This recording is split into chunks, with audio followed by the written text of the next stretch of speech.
Hey guys, welcome to this week's episode of TRUUU Podcast. I'm your host, Alex. And I'm your host, Drea. And today I'm fulfilling my end of the bargain, which is big saddies for me. If you guys recall, we did an episode at the end of last year where Alex made me watch High School Musical very reluctantly, but I watched it nonetheless. And we discussed it because that's something that she really loved from her childhood. And then I just had hatred for. So the tables have flipped, and I have made Alex watch one of my favorite movies of all time, and that is Superbad. I feel like I have to say, even more reluctance. With that's which you debatable. Oh, that's debatable. I don't know. I don't know. I for the longest time had such a negative stigma towards High School Musical that really borderline loathing. Uh-huh. So I think it's in the same ballpark for us. Yeah. So all right, let's get into it. Okay. So first I want to set the scene here. Sure. Because Drea, when she approached me with this whole here's a list of movies I want you to watch. What have you watched already? Mm-hmm. And I told her. And so when she's like, I really want you to watch Superbad. I'm just like, ugh, fine. I really don't want to, but because all is fair, mm-hmm. I'll do it. Mm-hmm. And she says, she's like, well, make sure that you listen to it with headphones on. Mm-hmm. And boy, was she right. But in order for me to get the right sort of atmosphere going, because of course I want to watch it on my TV in my room. Sure. And not because I watched it last night before I went to sleep, and I didn't want to just watch it on my laptop because I want to be able to use my full laptop to write notes. Sure. So I have a Roku connected to my smart TV just to use Crunchyroll, the anime app, because mm-hmm. Crunchyroll doesn't have a agreement with Samsung TV. Right. And so just a couple days ago, I went through my Roku on my TV and deleted all the other apps on there besides that. So I had to go back and re-download Netflix onto my Roku because there's a Roku app that you have on your phone that you can use as a remote. Mm-hmm. And you can do private listening on it. Mm-hmm. So I plugged in my headphones to my phone and was able to listen to the audio through there while still seeing the picture through my TV. Oh, wow. Look at you. So 21st century. So I put a lot of effort into watching this. I'm glad. And here's the thing, Alex, even going into this conversation, I can already tell you have a lot of thoughts to say, but even with your opinion on the movie at this point, I hope that after our conversation, you may have a different opinion on it based on the analyses I give you. Okay, so there's a reason I wanted you to watch it. I'm really curious to find out what that reason was. I mean, it's not a reason I wanted you specifically to watch it, but a reason I wanted you to watch it because I wanted you to have a different view of it. Does that make sense? Yeah. I mean, okay. I'm still curious to hear what you want me to get out of this movie. Sure. But I told her at the get-go that I'd try my best not to hate it immediately. As I did too, and if you come out of it hating it anyway, that's fine. That's right. Fair because I don't like High School Musical. But okay, let's get into it. The first thing I wrote down for watching this movie is that I actually thought the opening credits were pretty funny. I have a fun fact, but you know what? Okay, we're getting a little bit ahead of ourselves. I think we're that's ahead? Well, here's the thing. We didn't give any sort of summary as we did with High School Musical, is my point. Give a summary then? I'll give a quick summary and then we'll get into the analyses of it, all. Fine. So basically this movie is a teen, high school type of movie that centers around the two main characters, Seth and Evan. And Seth and Evan are seniors in high school, and they are literally at the very end of their high school career, about to transition to college. And it's kind of this movie that follows them on that whole transitioning process.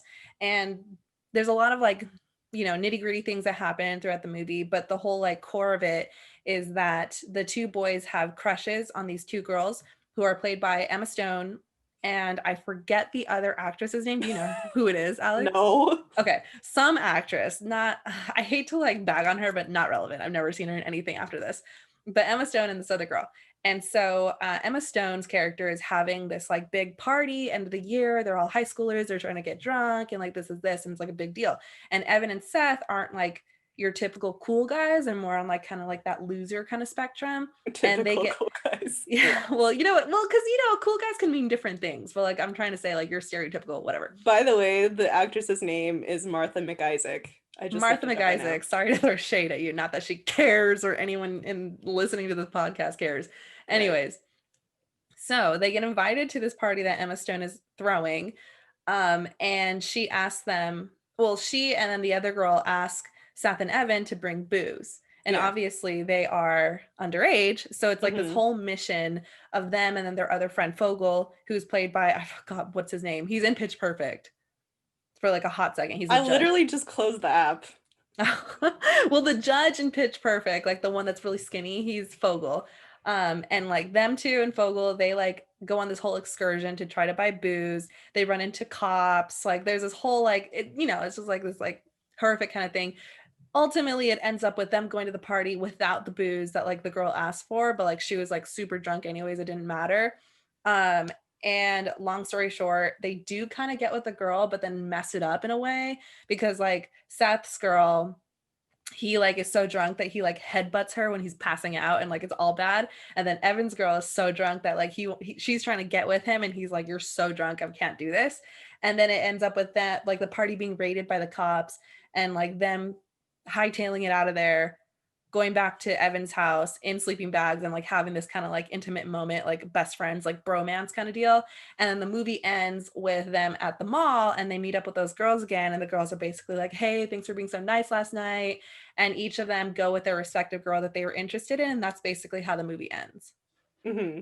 And so without context, like if I'm just telling this to someone, I feel like anyone would be like, this sounds like the stupidest movie ever. And it kind of is.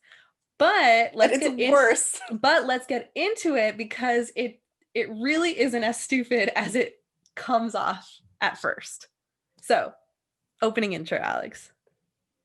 So, as I was starting to say, I thought the opening credits was actually pretty funny. So it's kind of like this almost like, I guess, 70s looking thing where like the song's playing. I don't remember what song it was. And like it both shows like both Seth and Evan's shadows dancing.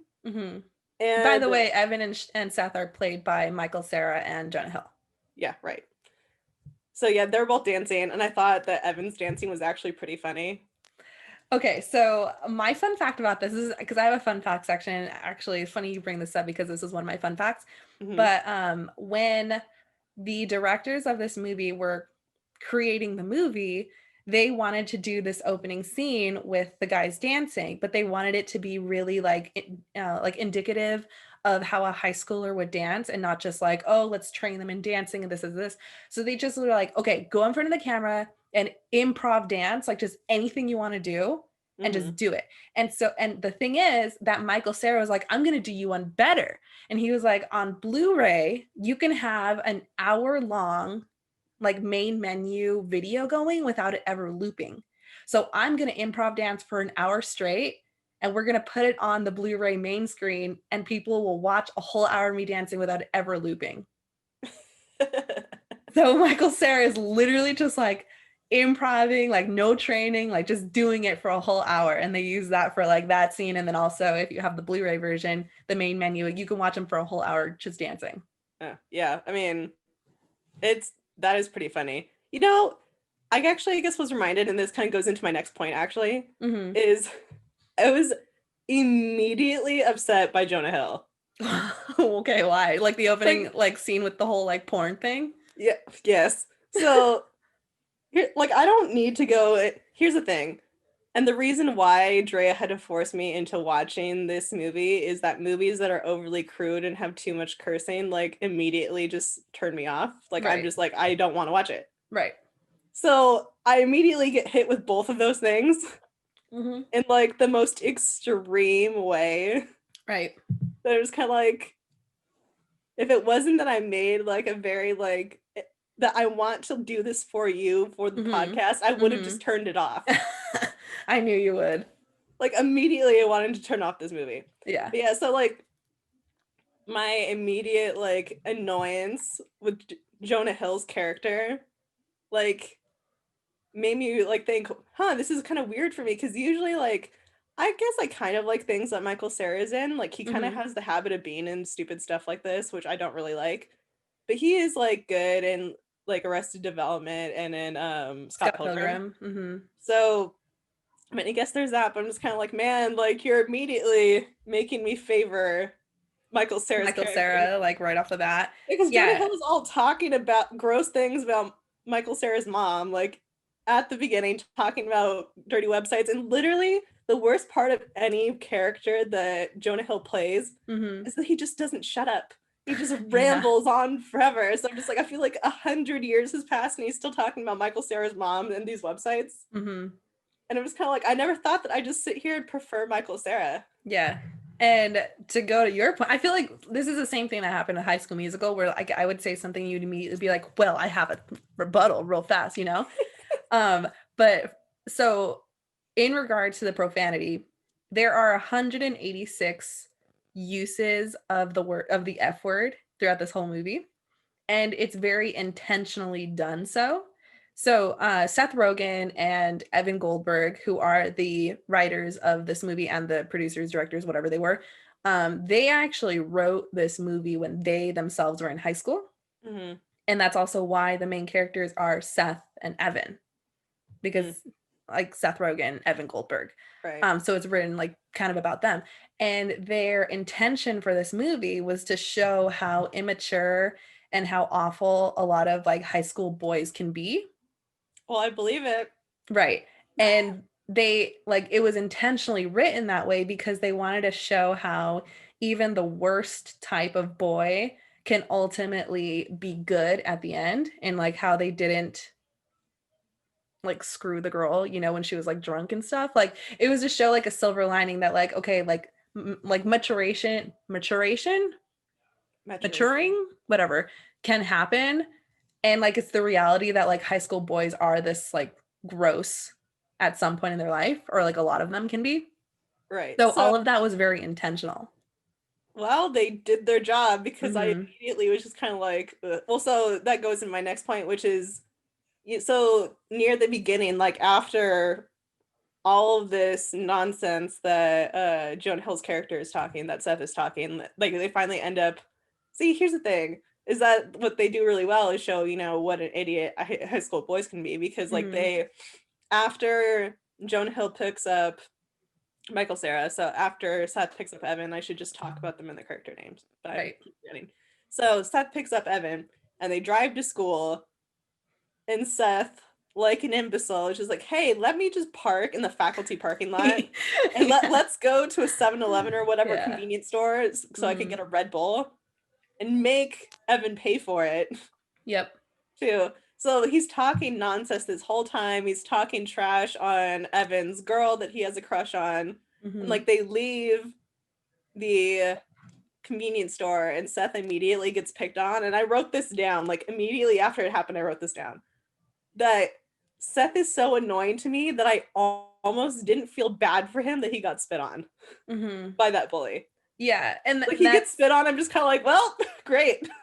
that's fair, because it's like it's kind of like that paradox kind of thing, like when you're in high school and like bullying does happen every now and then, but like sometimes when you're in high school you don't shut it down because you're just like, well, that guy's kind of a loser, so he kind of called it, you know? So like everything is really intentional, like all the scenes are really intentional and done so because like they made you not like Seth in the beginning, and then it's like when you see him being bullied you're just like, well, he asked for it, you know? Right. And I hate to like put it that way, because, as an adult, you should, not feel that way about people. But like, Sure. I almost didn't feel bad for him. Like, I felt bad for him a little bit, because no one deserves to be spit on, like, for Mm-hmm. sure. Mm-hmm. But it was kind of like, dude, you had it coming. Yeah, yeah, totally. Like Like, already. it's all like, yeah, it's all setting the scene to be like, oh God, these boys are super annoying. Totally. So, how I split this up, like, my different, like, points for this is my I hate Jonah Hill section, which I just got through. Okay.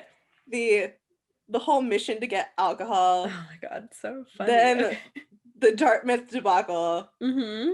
And then I went into like different relationship blocks. So we'll Okay. just go through it that way. So next Sure. is the mission to get alcohol. And here's the thing. Who does Oh my Fogel God. think he is? Is he Cher? Just I like, can't. It's like, so funny to like me. I know that they're supposed to be like high Oh school Lord. kids and whatever, but I'm just kind of like, who doesn't realize like that you as a human being have more than one name attached to you Yes. and how you are It identified. to You give dummy. to give context for anyone who hasn't seen the movie, and the scene that Alex is referring to is Fogel gets a fake ID, and instead of choosing a name like whatever Matthew McConaughey, he chooses the name McLovin with no surname, nothing. It's just McLovin. And he chooses on his fake ID to not be 21, which would probably be a little bit better of a stretch for him, but he chooses Mm-hmm. to be 25, Mm-hmm. Added to the which fact that this kid looks like he's 14.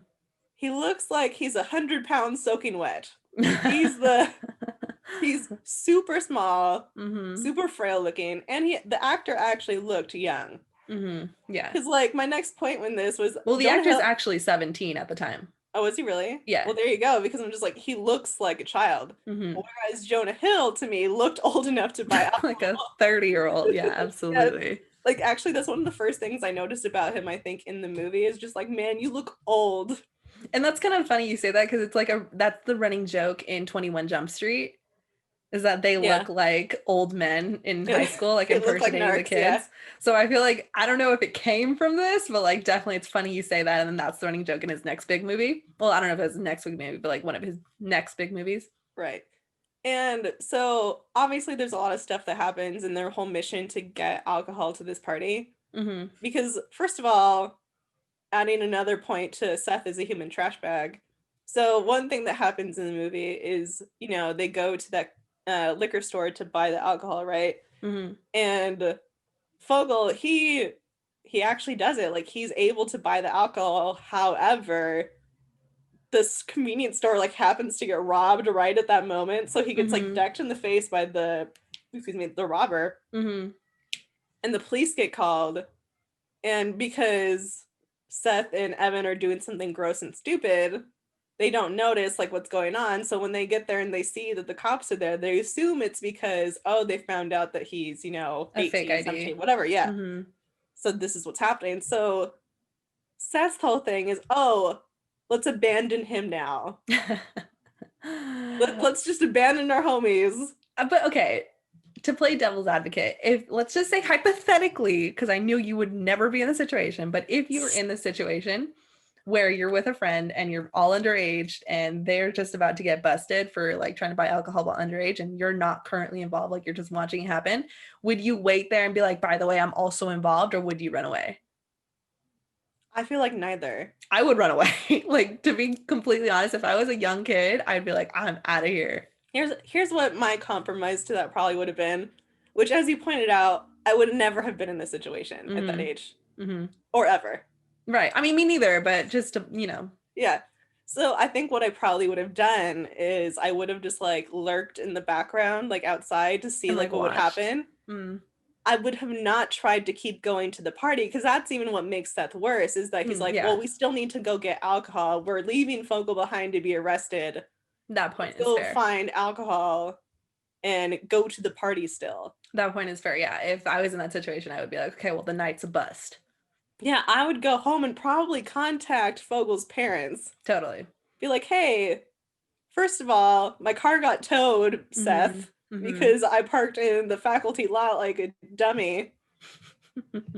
So, because that's another thing too, that like, and you actually never see that resolved in the movie. Like, yeah, I Seth know, got like what his happens to the towed, car. and he's just like, I don't want to go home. My parents are going to ground me. I'm just kind of like, yeah. Anyway, so before you move on past the booze scene, though, I want to point out like one of my all-time favorite scenes from the whole movie is just before the scene that we've been talking about, where Fogel gets decked, by the robber or whatever. right. And Seth originally was going to be the one to try to buy alcohol, and he goes into like the supermarket or whatever, and he like, and it's so funny, this part, because he's like there, he goes through these different like scenarios, like it shows him going through the different scenarios of buying booze, and like every time you realize that it's like a fantasy, and like 3 times like the most outrageous thing happens. Like the first time is like this old lady like is like, let me buy the alcohol for you, and then she's like, the first time was the checker oh believed yeah, him. yeah, Then it was the old lady. Then it was the really crazy fight. The crazy fight was the funniest, and then it like culminates with him just walking out and being like, shut up, I couldn't do it, you know. And like that like montage of the 3 scenarios that could have happened, it's just so funny to me. Like that whole scene is so hilarious. Like you can't tell me it wasn't funny. I was pretty annoyed at that point. Okay. I didn't loosen up until probably the cops, actually, but we'll get into those later. Sure. So the next part, my next comment on the mission to get alcohol. So after, you know, the whole thing with Fogel, like, you know, Evan is like, dude, we can't just leave Fogel behind, because Evan is really like on all in this movie, kind of actually the real homie. Yeah. The entire time. Like he's, you know, obviously he's doing things that are dumb. Well, until the very end, but we'll get there later. Okay, sure, whatever. But like for the most part, like he's actually pretty okay. Like obviously he shouldn't be doing any of this, but like he's the least horrible. He has like a good moral compass, yeah. Relatively, yes. And so Evan's just like, dude, we can't go. And then Seth is being, you know, dumb and whatever. And Seth, for the first time in the movie, because this happens at least twice, gets hit by a car. Yeah. So, yeah. So some car's backing up and backs up into him and like sends him flying, which I guess he does some really good physical comedy during this movie, because he really just gets wrecked the entire time. But so like, so Seth chooses. It's not just any car. It's not just any car. It's my all-time favorite character's car. Does he have a name? Joe Latruglio? I mean, it's Joe Latruglio. I don't know what his name is in the movie. No. Well, anyway, because I know that he's in Brooklyn Nine-Nine, right? He is in Brooklyn Nine-Nine. He's also in Pitch Perfect. He has a cameo in Pitch Perfect. Right. He's been in a few things, but he's like one of my favorite actors, and every single time he's ever in a role, he basically plays the same kind of like naive, extreme character. And every single part of the scenes where he's in this movie make me die laughing. Like he's so cringy funny. I love it. Yeah, so Seth, also like a dummy, chooses, well, this is going to be the opportunity now that I'm going to extort this guy into getting his alcohol or money to buy alcohol. So the guy is just kind of like, hey, come to me with this party. Like, you'll be able to take alcohol from there. You know, you don't need to tell the cops, because like he says right away, which you never really get any more, like, I think, description of what that is like, I'm wanted right now by the police for a non-violent crime, so don't tell the police. Yeah. Which is really, as a kid, the point where you should just be like, all right, well, I'm walking away now. But Seth's like, perfect. Because Seth is the worst thing ever. Yeah. And so they go with him, which is also stupid. You should never get in the car with strangers' kids. But anyway. So they go with them to this ridiculous party with these like crazy people. Like the host of this party is insane. I'm not going to get into too many of the details because I really don't want to. Sure. But like one thing that happens is Evan's kind of just like over it. Like, dude, like this, everything's crazy, because like they show up with a really weird guy. And the weird guy almost instantaneously gets into the fight with the party host, like gets the snot beat out of him. Right. So Evan just kind of like, this is crazy. I think that we should bounce. And Seth's like, nah, bro, we need to steal alcohol from this party right now, even though I just saw the party's host go insane. Meanwhile, the method in which they steal the alcohol to this day repulses me to my core. And that's what I'm about to get to right now. This is exactly what I'm about to get to. So what Seth's bright idea is, like, when all this crazy stuff happens in the meanwhile, which one of the funniest parts actually to me that happens in that party is when Evan comes back and he's in that bedroom and he calls he calls Becca and like hangs up and whatever, and then all these people come in to do cocaine. And I don't remember exactly how he said it, but it was really funny. But the guy is like, hey, do you want some? And then his instantaneous answer, like, no way, man. Like, it was really just so funny. And they end up making him sing. I thought you were gonna mention the singing part where they're just like, oh, this guy has the voice of an angel, and it's like the ugliest singing. They're just like, oh, it's so beautiful. Right. So when the coked out guys are just like, hey, this is the brother of, you know, so and so, and he's a really good singer, blah blah blah. And it's like, no, he's really this song is not good. Anyway, so that's So beside the good. point, really. So what Seth ultimately ends up doing is, by circumstances that I don't want to talk about because it's way too gross, he ends up in the basement and he spies some laundry detergent bottles. And he's just like, hey, there's a refrigerator down here full of beer. Let me pour out this laundry detergent and pour in beer and bring that to the party. Yep. So not only is that horrifying to think about, is that when he gets to the party, people are drinking it. And it's like green colored, right? It's like the color of the detergent. The that detergent was so blue. or whatever it was. Yeah. The detergent was blue and the beer was yellow, so it ended up being green. And I'm just kind of like, this is exactly what happened. Not exactly what happened, but this is what happened a couple years ago when people started eating the Tide Pods. And they were all dying. Yeah. Yeah. So I'm just kind of like, how are people just not like passing out, like with seizures, dying? Yeah, that's this detergent beer. The most disturbing part of the whole movie to me. I couldn't handle that. Like, because you didn't see anyone drink out of it until the end of the movie. So by that point, I'm just kind of like, I am ready to throw in the towel, man. Yeah. But anyway, so moving on. So one theme that I feel like is clearly demonstrated throughout the entire movie, and they do it very heavy-handedly, which they get into in a more understandable way towards the end, is that Seth is so upset that he didn't get into Dartmouth with Fogel and Evan. Because apparently that was their plan that was like decided upon before the movie. It's like, oh, we're going to all go to Dartmouth. Right. Which is a really good school. And obviously, Seth ain't getting into that school. Right. Because he's a dum-dum. Because he's putting beer in laundry detergent. Yeah. Automatic reject. So like the entire movie, he's bringing up Dartmouth. Like he keeps going into it, and then after Seth and Evan run away from the crazy party, Evan chooses that point to be like, oh, it finally comes out. I'm just like, what do you mean it finally comes out? He's been talking smack about Dartmouth and your Dartmouth plans the entire movie. And he kind of tore into Seth a little bit after that, and I found myself in that moment like agreeing totally with everything that Evan was saying, like saying that Seth was holding him back.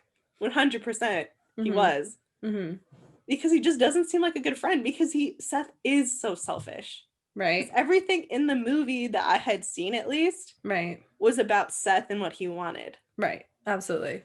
He had very little regard for Evan this entire time. Obviously he doesn't care at all about Fogel. Totally. Well, it's also not so much he doesn't care anything for Fogel, but it's more of he has the like what's the word? He resents Fogel at the moment because of the whole them getting into Dartmouth together. And you find out in the end of the movie, it's because like you find out towards the end of the movie that Seth has known the entire time that Fogel and Evan were going to be living together at Dartmouth, even though Evan kept saying that he wasn't, or that he didn't want to, and, you know, all this whatever. And for whatever reason, I guess because they're best friends, was so upset about that, which I'm just like, if you're really best friends, you should probably just be happy for them that they got into a good school. Like, 100% understandable if you're disappointed that you couldn't go to the same university as your friends. Right. At the same time, it's not their fault. You didn't get in. It's not something put on them, but of course they're teenagers, so I guess you don't have like that, you know, mature thinking. Wherewithal, yeah.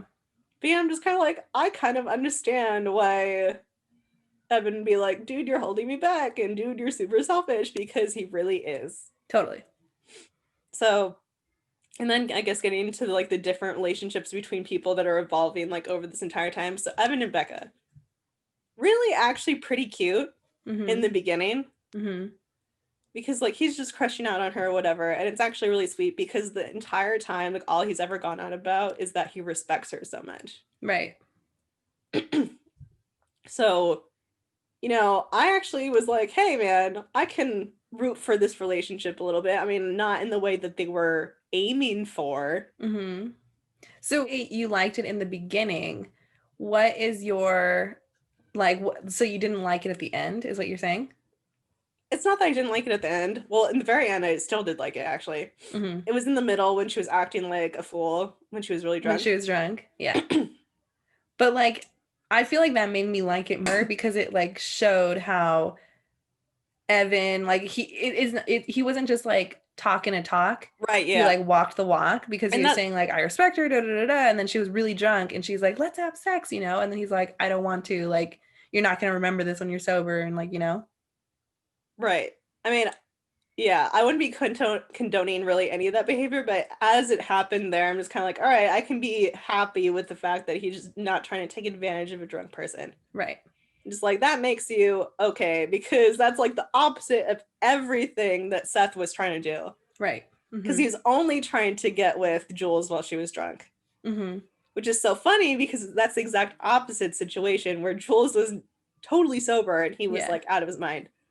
Yeah, so to go to your point about the whole like how it was flipped for Seth when he like was trying to get with Emma Stone's character, like Jules, and she was sober the whole time, and like he said to her like, you'd never get with me if you were sober, even though she was like actually sober and she was like showing interest in him. And like this is one of the main themes that Seth Rogen wanted to like introduce into this movie, because he wanted it to be a giant case study of manhood. Okay. And how there's like a lot of different like definitions of what manhood could be. And so like for Evan, for example, like he was like very insecure but like good to his core and like this is this. And then Seth had like a lot of like body image issues.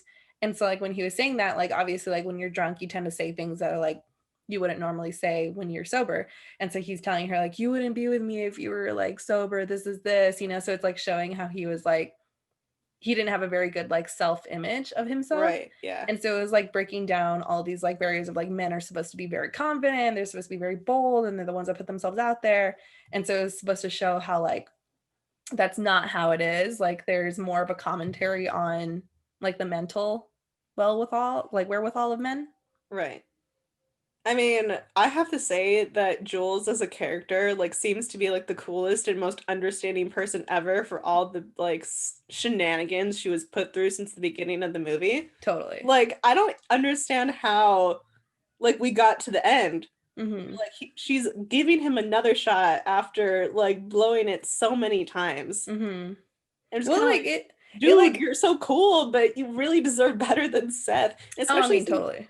that's the whole thing, like that he keeps saying, which is the dumbest thing ever. Well, I mean, I guess maybe like that's the idea, like maybe dating at that time for those like that age group right before you go to college is like he's stuck on the idea of making her his girlfriend for the summer. Mm-hmm. Not like with an option for longer, it seems, but just Mm-hmm. for the summer, which I'm just kind of like, you're kind of aiming low there, buddy. Yeah. And like it doesn't necessarily, like you don't necessarily know what happens. Like it's a open to interpretation ending Mm-hmm. where like both the guys are walking away with the girls and they kind of look back at each other and it just kind of ends there. So based on the evolution that you see in the characters from the beginning of the movie to the end of the movie, you can determine whether they ended up getting together just for the summer, ended up getting together at all, or ended up getting together and stay together longer, up to like, you know, your liking. Yeah, I mean, the whole anything with Seth Rogen, well, not Seth, well, Seth Rogen too, but anything with Seth's character, I'm just kind of like, I'm immediately just rooting for your downfall, sir. Oh my gosh. Because you're Okay. the worst. But anyway, actually, the best part of the movie to me, and not all the parts, because they were even doing and saying a lot of borderline things. I'm just kind of like, I want to turn this movie off. But Sure. actually, the most redeeming part, not redeeming either, but the best part of the movie to me was Fogel and the cops, Michael's and Sarah. Yeah. Their little friendship. Yeah. It's so funny. So, like, going back to, you know, more the beginning of the movie. So, like, these are the cops that pull up to the robbery scene, like when Fogel is trying to buy the alcohol. And they were just like, oh, you know, where are you going? Because, like, obviously Fogel is trying to get out of there, like, ASAP. Yeah. And so he's just like, oh, I'm going, you know, to this and this place. Like, I'm missing my bus, blah, blah, blah. And they're like, oh, we'll just take you there. And he ends up going on this ridiculous ride along with these two cops, like, going to, like, different, like, other crime scenes with them and stuff and, like, drinking with them at a bar and, like, all this whatever. I'm just kind of like, those cops would be fired. Fired. Total. Well, but like, yeah, I'm with you. Like the whole Fogel cop scenes it's so outlandish, but definitely like adds to the whole comedic factor because like this would not happen. Like there's no way. No, it's like, yeah. I mean, it was the most tolerable part of the movie for me when because they ended up actually thinking both parties that Evan and Seth were at. So they ended up at the crazy party, the first one, to like break up some of that stuff. Or no, they get called there by the host's fiance. Mm-hmm. And that's how like the guys meet up with Fogel again. Right, yeah, because the cops stop him. Because the cops are the one who hit Seth a second time with the car. Yeah. And break the windshield of their car, by the way. Well, he's a big boy. Well, yeah, but also Seth wouldn't be walking away after breaking the windshield of a car. That's true.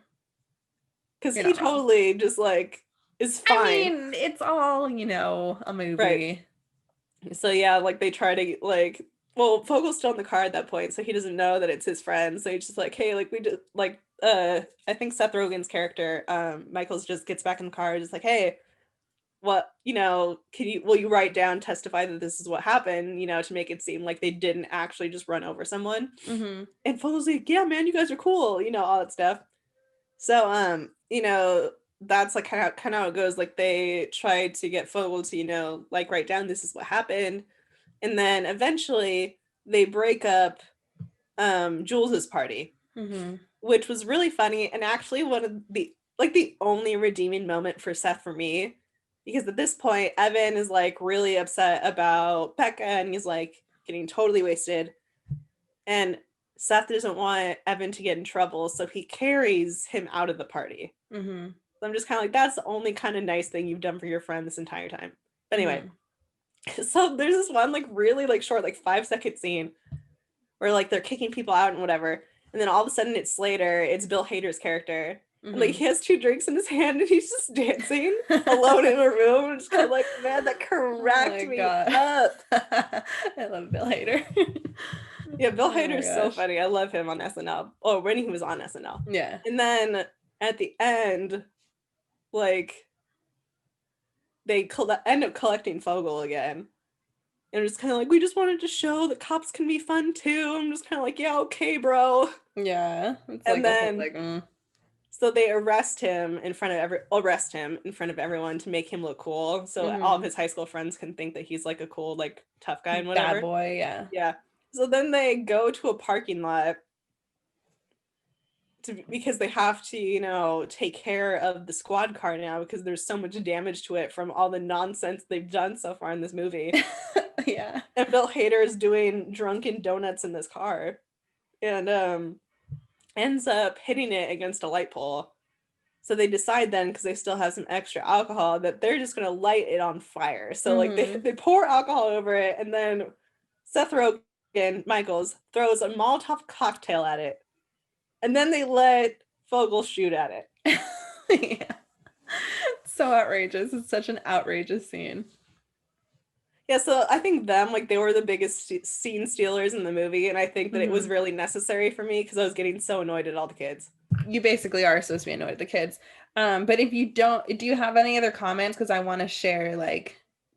That's all I have to say. Okay, I want to share some commentary on it now. So like, as I mentioned earlier, everything was really intentional with this movie, obviously.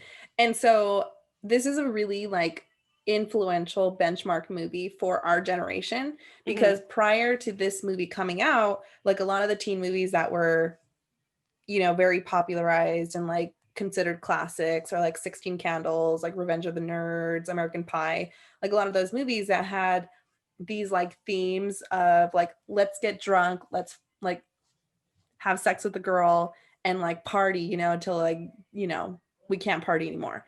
And that was kind of like the normalization of teen movies and kind of like highlighting that like this is the cool thing to do. And so this movie was like a big thing because it was like the first time that there was like a teen movie where it's like, okay, yeah, like these things happen in high school, like kids are getting drunk, kids are doing illicit things, but ultimately like we're not going to create the girl as like a commodity, like they're not going to objectify the girl. And so we're going to show how men can respect the girl, and then the girl can play like a powerful role in the case of like Jules, and then the case of Michael Cera's character. And so it was like a big commentary. And then after that is like when a lot of movies started like flipping the like that whole concept of Mhm. like what a teen movie means. And then Right. from that we started getting like more progressive movies where it shows like more like socially acceptable themes. So it was like a really important movie for our time, and especially since it came out like when we were in sixth grade, and so we saw a lot of like the evolution before and after that. Um, and then ultimately, like I said before, it was supposed to show how like teenagers can still grow up. Like in the case of like Seth, you know, in the beginning he was the worst, and in the end you see like no, he really actually cared about Evan. He like saved him from the party, and then they have that whole scene after the party where they're in Evan's basement and they like are looking at each other in their little sleeping bags, and they have this whole moment where they go back and forth and they're like, man, like I love you, man, like I don't know why that's like not why we don't say it all the time, like I just love you, I want to shout it from the rooftops. And it like showed how it's like like you don't just have to have like a sexual relationship for it to be like normal, you know, like guys can have healthy friend relationships with each other and it's not weird, you know, like they're just like normalizing like guys having feelings. And so like there was like that whole scene where like they're like sleeping together, and then in the morning when he's like, oh, awkward, like I should leave, and then Michael Cera's like, no, like you can hang out, like we can hang out, it's totally normal. And then they go to like the mom and they have the whole thing.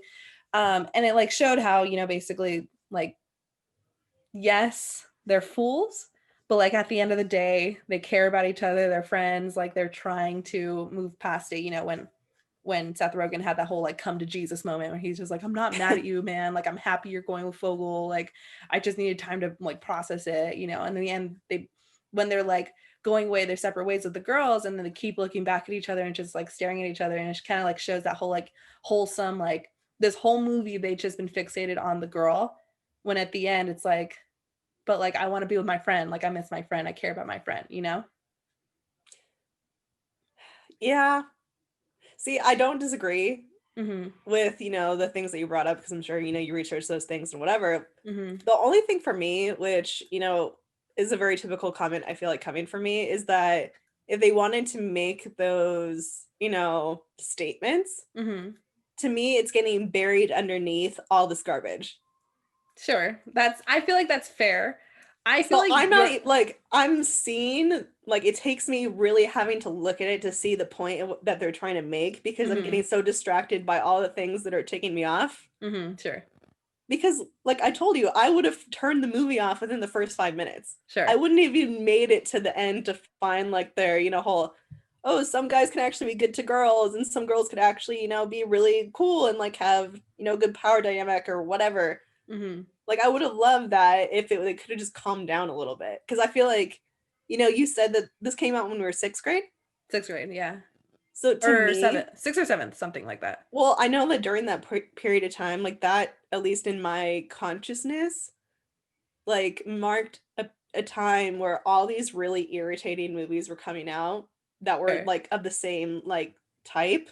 Mm-hmm. So like Superbad being one of them, and then one of them that you also want me to watch, which I feel like you made me watch like a scene or two of, was Pineapple Express, like all that stuff.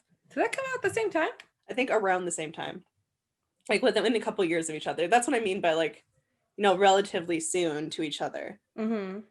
Is like there was a couple years after that then that all these like really like raunchy comedies were starting to become in vogue, that I'm just kind of like, Yeah, I can see. I mean, obviously, like Seth Rogen is a polarizing person in general, because I and I don't like feel Seth like, Rogen. yeah, I know. I feel like a lot of people like either love him or they can't stand him. So Right. like, I can understand that because his style isn't conventional. Like, it's not like you're saying, it's not straight to the point. It's not being like, hey, this is the themes that we're gonna put out there. It's more of like you have to look at it from like a more like critical lens to understand everything that's going on.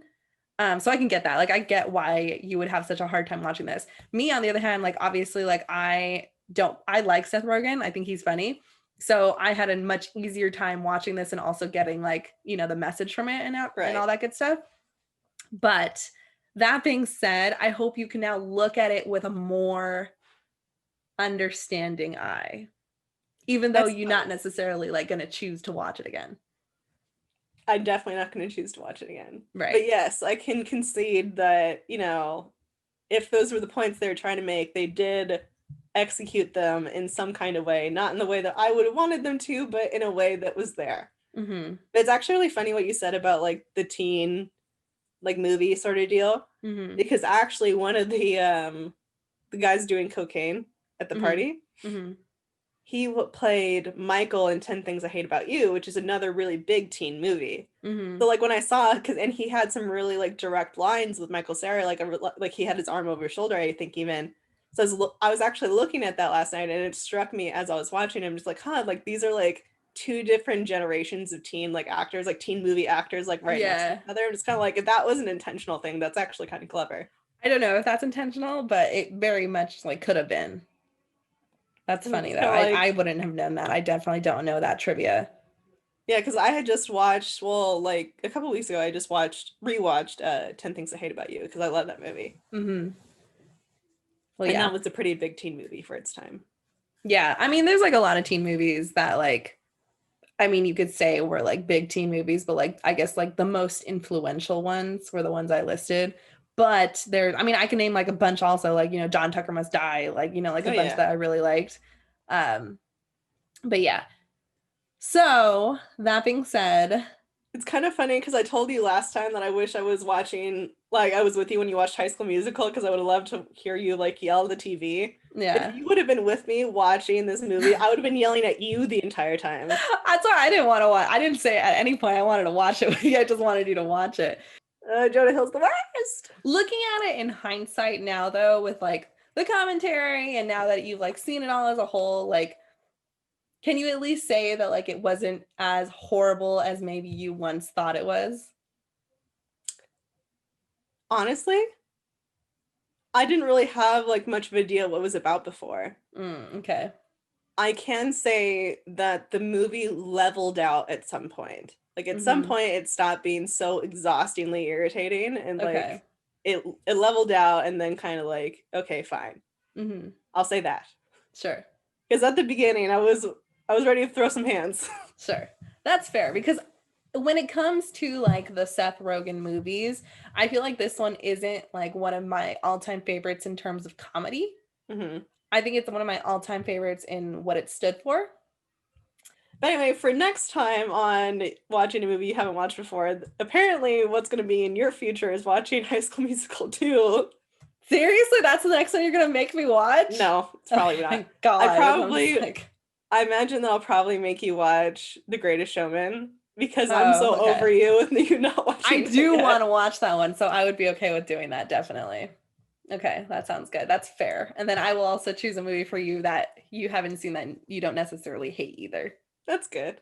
Okay, that sounds good. Next time we're not going to punish each other. Next time will be more of a mutual diagnoses of the movie. Yeah, because I just want you to watch The Greatest Showman after like, what, 3 or 4 years? Yeah.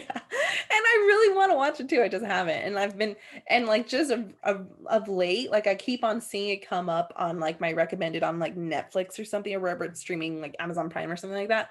And I keep on being like, oh, I gotta watch it. And every time I see it, I'm like in the middle of doing something. So hopefully soon I get to watch it. Yeah. But anyway, that has been our podcast, guys. I hope you enjoyed it. I hope you enjoyed Superbad. If you haven't seen it, I highly recommend it. But other than that, Alex, any last words? If you get as offended like I do by crude things, that I would suggest that you not do it. I mean, I feel like if they listened to this podcast and they heard your like whole take on the whole, because a lot of things were omitted. Right. But I would never want to talk about them. If you're not a Seth Rogen fan, maybe it's not for you, but I recommend it highly. Yeah, well, thanks for listening, you guys. We'll see you next time. See you guys.